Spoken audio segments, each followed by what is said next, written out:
गीता आनंद चित्त घन चराचर वंदित परम पुरुषोत्तम साक्षात भगवान श्री कृष्ण की दिव्य वाणी है। यह अनंत रहस्यों से परिपूर्ण है। यह असंख्य लाभ, सुख, भोग, सफलता, मोक्ष प्राप्ति, निर्वाण, भगवत साक्षात्कार, परम पद की प्राप्ति एवं आत्मा का परमात्मा से सुखद मिलन का श्रेष्ठ सन्मार्ग है।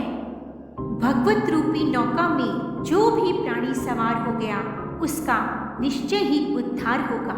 जो प्राणी श्रद्धा और भक्ति भाव से भगवत गीता का मनन एवं चिंतन करता है वो ही सर्वेश्वर सच्चिदानंद घन परमात्मा का साक्षात प्रत्यक्ष अनुभव कर अपने जीवन के हर क्षण को सुखमय बिताता है। इसलिए यह जानना अति आवश्यक है कि मानव योनि अति दुर्लभ है। यह जीवन बार बार नहीं मिलता।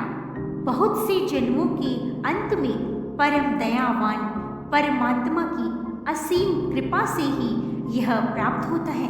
अतएव अज्ञानता के घेरे से निकलकर गीता रूपी ज्ञान से जीवन मार्ग को प्रकाशमय बनाना और परमात्मा को प्राप्त करने को तत्पर रहना चाहिए।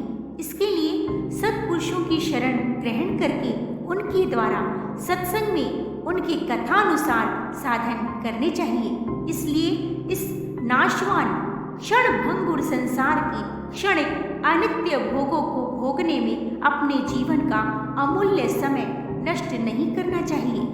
श्री कृष्ण भगवान का स्वयं अवतार लेकर मनुष्य जैसा काम करते हुए अपने आप को साक्षात प्रकट करके अर्जुन से यह अत्यंत गोपनीय रहस्यमयी बात इतनी सहजता से कह देना कि मेरी शरण में आ जा, मैं तुझे बंधन मुक्त अर्थात सांसारिक आवागमन से मुक्त कर दूंगा।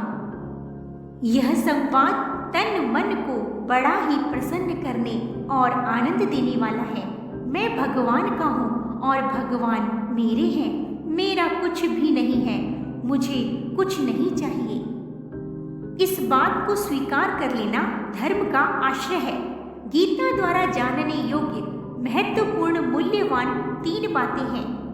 आश्रय भगवान का, धर्म का और स्वयं का। भगवान का आश्रय भक्ति योग मार्ग है, धर्म का आश्रय कर्म योग मार्ग है, स्वयं का आश्रय अर्थात ज्ञान योग मार्ग। इसमें सर्वश्रेष्ठ मार्ग भगवान का आश्रय अर्थात भक्ति योग ही है। भगवत आश्रय में मुक्ति के साथ साथ हमें भक्ति प्रेम की भी प्राप्ति होती है, जो कि हमारे मानव जीवन के लिए कल्याणमयी है। भगवत आश्रय में ही गीता के उपदेशों की पूर्णता है। इसके बिना गीता अधूरी है। अर्जुन पापों से छूटना चाहते थे, इसलिए युद्ध नहीं करना चाहते थे और इसीलिए भगवान ने भी पापों से मुक्त करने की बात कही है। वास्तव में पापों की मुक्ति ही शरणागति का फल नहीं है। पापों से मुक्ति मोक्ष का फल है। शरणागति से मनुष्य मोक्ष के साथ साथ भगवान के अनंत रस परम प्रेम को भी प्राप्त कर सकता है। इसलिए भक्त को पापों से अर्थात दुखों से मुक्ति की चाह न रखकर केवल भगवान की शरण में चले जाना चाहिए। भगवान का आश्रय लेना और स्वयं के लिए कुछ न करना ही गीता का तात्पर्य है। मनुष्य को अनुकूल प्रतिकूल परिस्थितियों के आने पर भी सुखी या दुखी नहीं होना चाहिए, क्योंकि सुखी दुखी होने वाला मनुष्य संसार से ऊंचा उठकर कभी भी परम आनंद का अनुभव नहीं कर सकता। मोह के कारण क्या करूं क्या ना करूं, इस दुविधा में फंसकर अपने कर्तव्य से विमुख हो जाता है। इसलिए मोह के प्रति आसक्त नहीं होना चाहिए। शरीर तो नाशवान है, इसको जानने समझने वाली केवल आत्मा है। जिस मनुष्य को इन दोनों में फर्क समझ आ जाता है उसी में समता का भाव, कर्तव्य, निस्वार्थ भाव, कर्मों के तत्व का ज्ञान और अंतःकरण में शुद्धता प्राप्त हो जाती है। अतः सब कुछ भगवान ही है, सब उन्हीं का स्वरूप है। संसार में जहाँ भी विशेषताएं, महत्ता, विद्वता और विलक्षणता आदि दिखे, उसको भगवान ही मानकर भगवान का चिंतन करना चाहिए। जो भक्त शरीर, इंद्रियां, मन, बुद्धि सहित अपने भगवान को अर्पण कर देता है, वह भगवान को अति प्रिय होता है। अतः सब कुछ पार ब्रह्म परमात्मा ही है, ऐसा स्वीकार कर लेना सर्वश्रेष्ठ साधन है।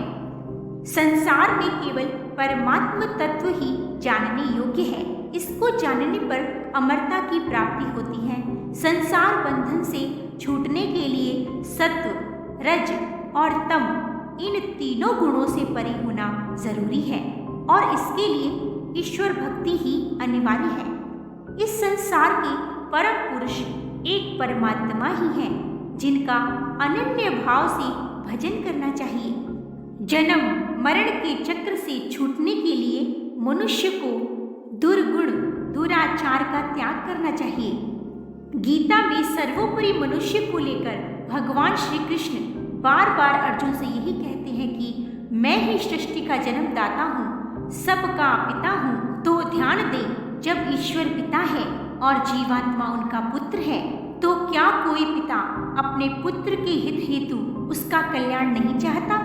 पिता व पुत्र का तो सदैव स्वाभाविक ही प्रेम और अपनत्व होता है।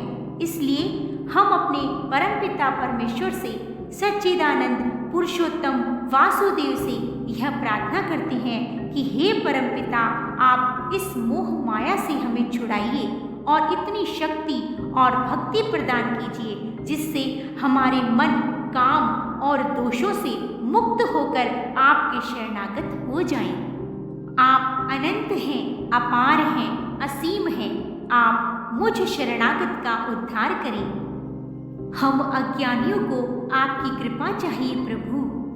जो भी प्राणी अनन्य भाव से भगवान की शरण हो जाता है, उसे भगवान सभी पापों से मुक्त कर देता है। इस प्रकार सब ग्रंथों का सार वेद है, वेदों का सार उपनिषद है और उपनिषदों का सार गीता है और गीता का सार ही भगवान की शरणागति है। इसलिए अर्जुन के द्वारा करिष्ये वचनम तव कहकर भगवान का पूर्ण आश्रय स्वीकार करने पर फिर भी श्री कृष्ण भगवान कुछ नहीं बोले। अंततः भगवत गीता का सार ही सर्वेश्वर परम परमात्मा, परम पिता सच्चिदानंद घन वासुदेव की ही शरणागति है।